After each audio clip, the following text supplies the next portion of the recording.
Como é que tá o AUVP11 depois da atualização e do rebalanceamento recente que esse ETF teve? Pô, lembrando que esse vídeo aqui não é uma recomendação de investimentos e que nem eu, a Anthony, nem a Resulta Capital temos ligação com nenhum banco, gestora ou corretora, tá? Comenta aí pra mim se você tem a AUVP11 na carteira, se gosta, se não gosta. E esse vídeo aqui é puramente porque um inscrito fez aí uma sugestão. Galera, eu adoro a sugestão de vocês, sempre comentam, sempre peçam. Eu tenho uma lista gigantesca de vídeos pra fazer, mas me mandem que eu coloco lá, uma hora sai, tá bom?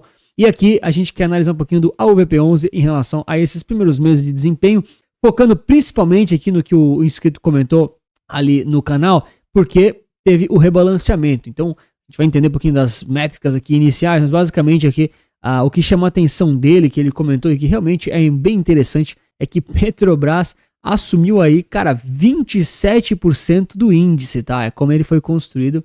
A gente vai entender um pouquinho das implicações mais técnicas sobre isso, tá bom? Então eu já tenho aqui a explicação completa do AUVP11 no canal. Se você quiser, você pode buscar lá o vídeo mais detalhado. Aqui eu vou fazer um resuminho aqui só para quem não sabe o que é AUVP11. Então, basicamente aqui ele é um ETF que reúne um índice que trata aí do tal diagrama do Cerrado, né? Lá da galera da AUVP. Alô, galera da AUVP, libera o canal Resulta Capital para comentar de novo nos vídeos de vocês. Não sei quem, mas ocultam todos os meus comentários. Fica a dica aí para eu poder comentar lá também, né?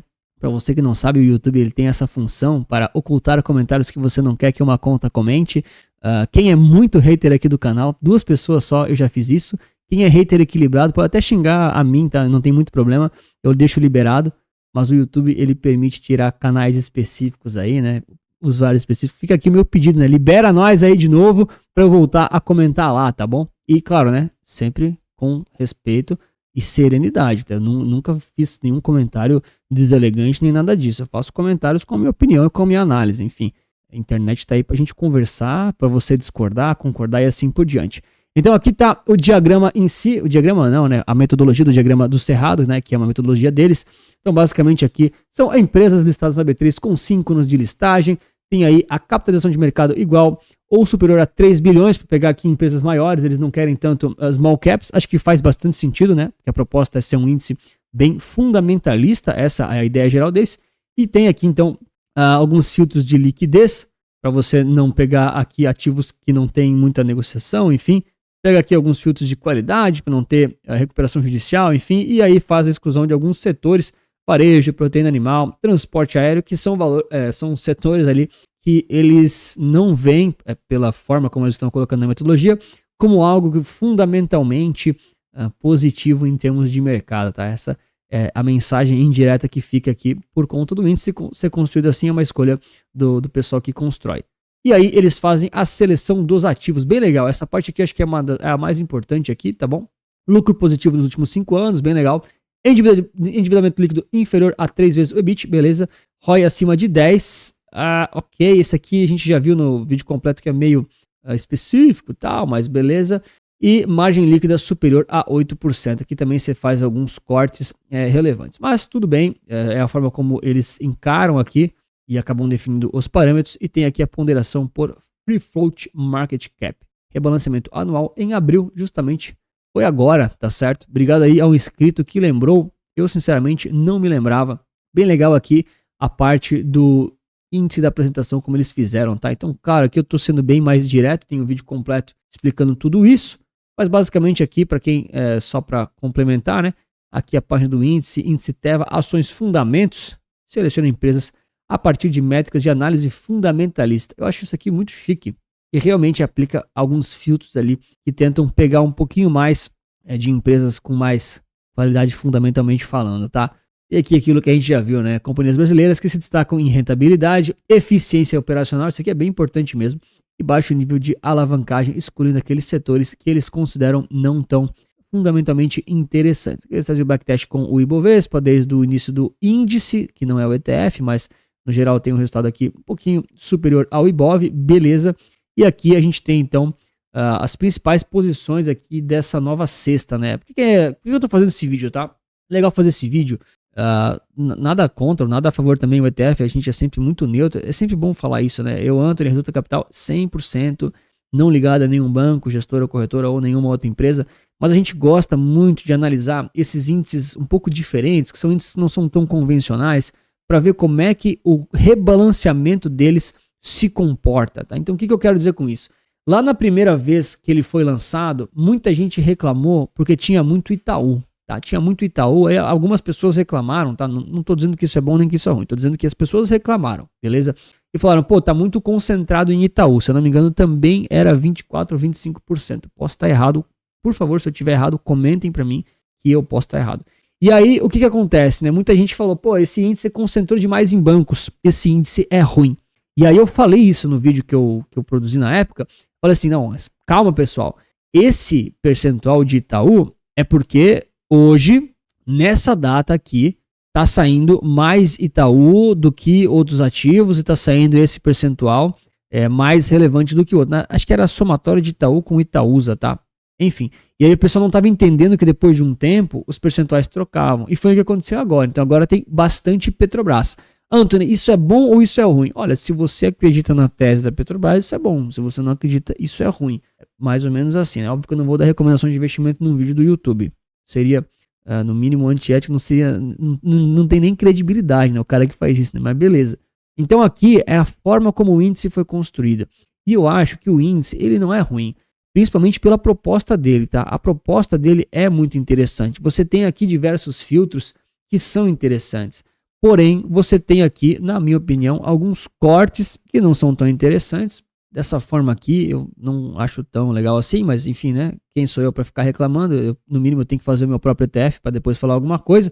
E também em relação aqui a essa ponderação, tá? Eu acho que acaba, né, nesses casos aqui agora, né, nessas duas cestas que a gente viu, acaba podendo concentrar um pouquinho mais do que geralmente a gente vê por aí. Mas beleza, são escolhas de como o índice é construído. E claro, se você gosta desses vídeos de análise de ETF, já aproveita para se inscrever no canal, deixar o seu like para mais vídeos como esse, tá? Aqui o BTG agora tem uma lâmina, muito legal essa lâmina, né? Acho que, pô, show de bola aqui que o BTG tem melhorias no seu site, apresentação dos ETFs, muito bom. Então aqui a gente tem mais algumas informações gerais aqui, né? Patrimônio do fundo acima de 100 milhões, bem relevante. Tem aqui alguns dados de rentabilidade, pipipi, papapá, beleza. ETF de renda variável, ou seja, você está comprando ações brasileiras, tá certo? E aqui a gente tem aqui, só para quem está na dúvida, a taxa de administração 0,49%, né? Quem lembra aí, na época era um pouquinho mais, o pessoal pediu para o Raul baixar, o Raul entre aspas, né? Digo, a UVP como um todo, acho que junto com o grupo BTG, enfim. E aí eles deram uma baixada e realmente ficou um produto muito mais competitivo, não, né? Muito mais competitivo do que era antes e um pouquinho mais barato do que os seus principais concorrentes.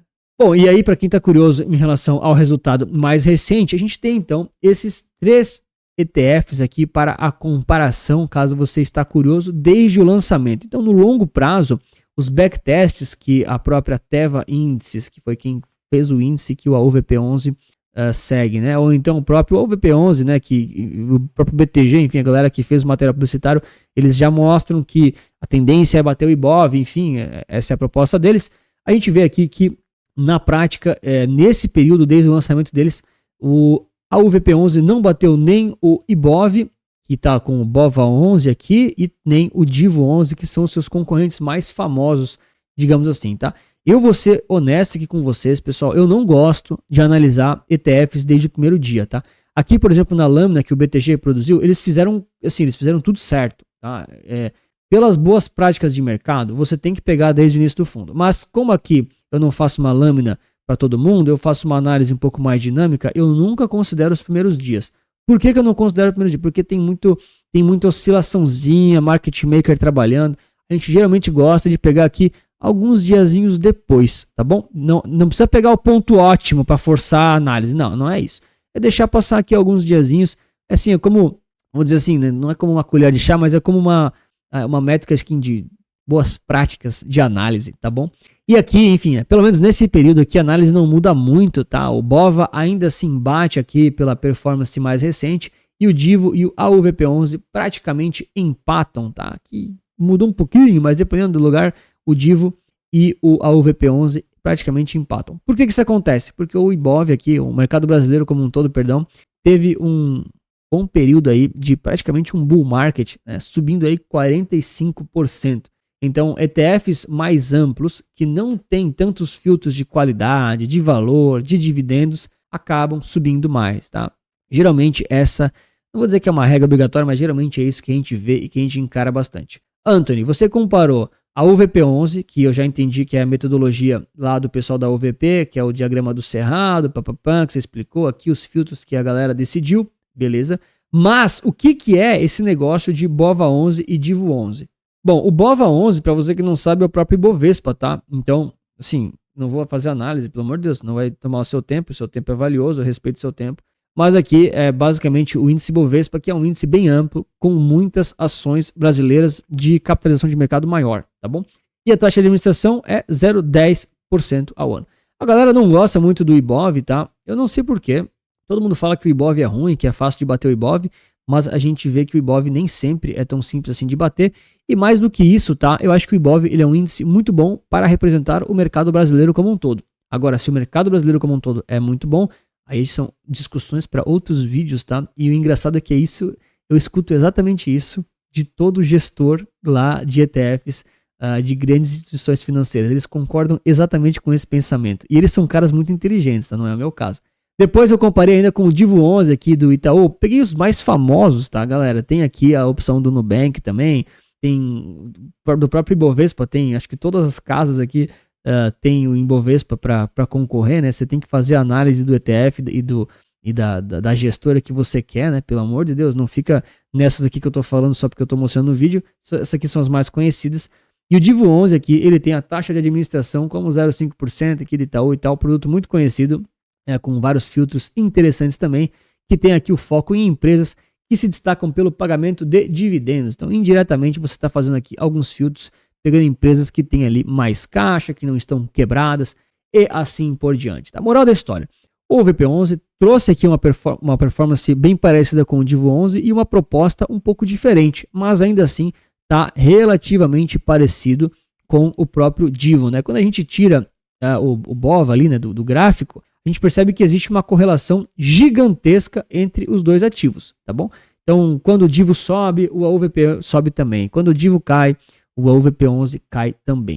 O que isso quer dizer para nós? Que um é pior e o outro é melhor? Não, que eles são muito parecidos e que eles também têm sobreposição de ativos. Então, se você tem os dois na mesma conta, você tem que cuidar porque você está comprando duas vezes a mesma coisa. E qual que é a grande sacada? É que aqui o AUVP11, ele tem aqui essa metodologia que, na minha opinião, assim, todos os índices eles vão variar conforme o tempo. Você não vai ter índices, vamos lá, os ativos da cesta do índice vão variar conforme o tempo. Mas aqui, em relação ao UVP11, você tem variações da cesta de forma um pouco mais brusca e um pouco mais volátil do que índices convencionais. Tá? Por quê? Porque se uma empresa aqui tiver o ROI 9,9 e margem 7,9, ela já não entra, entendeu? E aí você tem, às vezes, algumas empresas saindo completamente do índice ou entrando completamente nele. Isso pode mudar um pouquinho da cesta em relação ao ETF. Anthony, isso é ruim ou bom? Aí são outros 500, tá? Isso aqui é apenas como a metodologia está sendo construída. Anthony, quer aprender a analisar ETFs? Como você faz? Aí você precisa do ETF certo, que é o nosso treinamento aqui, super direto ao ponto, para falar aqui sobre Brasil, Estados Unidos, também sobre ETFs irlandeses, falar de renda fixa, falar de renda variável, taxas baratas. Cara, você tem o processo completo de análise, por que escolher ETFs de renda fixa, renda variável, como fazer análise, e lá no final ainda você tem uma carteira recomendada estrutural, se tiver interesse aqui, para investir em ETFs do jeito certo, tá bom?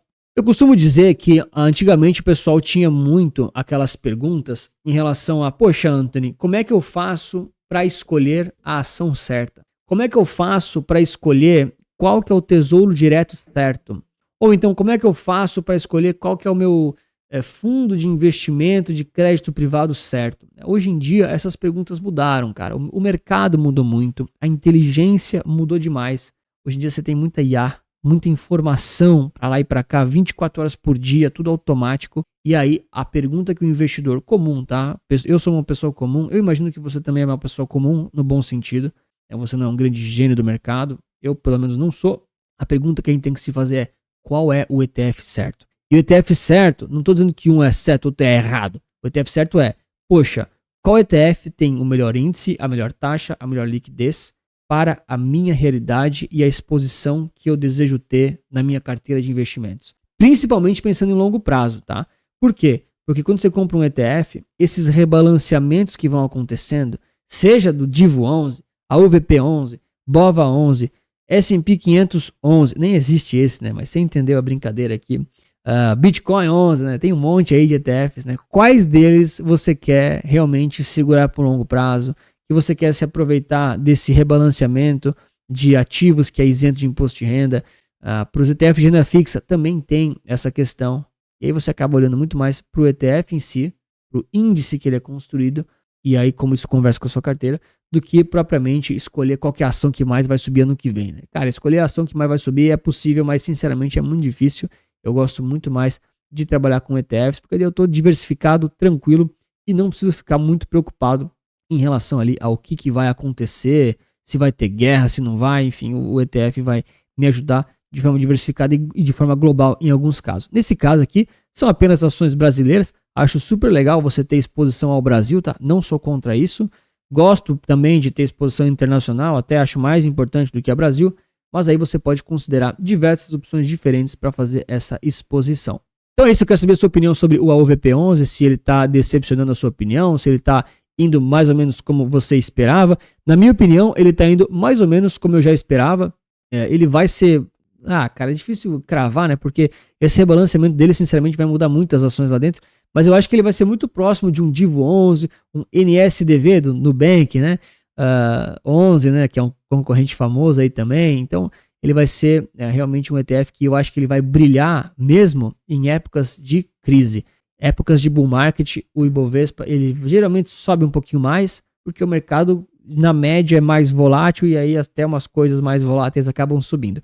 Agora, em mercados de lado ou mercados de crise, que o Ibovespa cai, esses caras tendem a cair menos ou até mesmo a subir. Tá? Estou dizendo aqui não só a UVP11, Divo e tal, mas estou dizendo toda a classe de ETFs que, com exposição brasileira, tendem a ser mais seletivos, pegar empresas melhores. Porque empresas melhores tendem a cair um pouco menos do que as empresas na média, que são mais voláteis ou até mesmo small caps. Então comenta também o que você está achando aqui do AUVP11, se quer alguma outra análise, comenta aqui embaixo que eu boto na lista, tá certo? E se você quer saber mais sobre ETF de renda fixa, para aproveitar os benefícios de não ter que ficar pagando tanto imposto, vou te recomendar esse vídeo aqui. Um grande abraço, muito obrigado pela sua inscrição e seu like, e lembre-se sempre que investir certo resulta capital.